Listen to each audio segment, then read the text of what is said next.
किन्तु जों सानो जे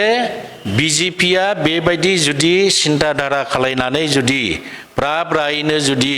आसामनि 6 जनगोष्ठीखौ एसटि खालायमारोब्ला जोङो बिनि बिरुद्धि गोख्रोंनिफ्राय गोख्रों गणतान्त्रिक आन्दोलनखौ खालामगोन आरो बेवहाय जोङो प्रयोजन जायोब्ला 25 तारिखनि जितु रिपर्ट दाखिल खालायगोन जों बेखौ नायगोन प्रयोजन जायोब्ला बिजेपियाव जोंनि ट्राइबेल माहारिनि जेसेबां लिडार आरो कर्मीफोर दङ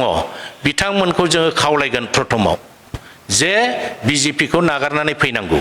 मानो होननानै बुङोब्ला बिजेपिया दलानो जुदि आसामनि 6 जनगोष्ठीखौ जनजाति खालायनांगौ होननानै आन्दोलन खालायदों दाबि खालायदोंब्ला जोंहा खहा जागोनखौ मिथिखानानैब्लाबो अब्ला बे राजनीति दोलोआव जोंनि ट्राइबेल माहारिनि सुबुंफ्रा थानायनि खुनु जुक्ति गैया मानो होननानै बुङोब्ला जोङो मिथिखाबाय दहाय आं बुंनाय बायदि मोनसे हारिखौ बानायनायावनो जोंहा बेसेबां खहा जादों आरो बे मरान मटक सुथिया टायाहम आपारनि कस बिसोरो एथ' एडभान्स बिसोरजों जों खुनु प्रकारे कम्पिट खालामनो हाया दा बे बिजेपियाव थानानै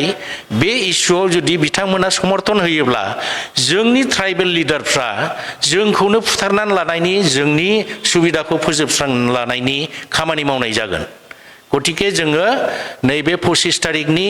जितुनाखि एसेम्ब्लियाव प्रप'जेल होगोन बेखौ जोङो नायग्रोगोन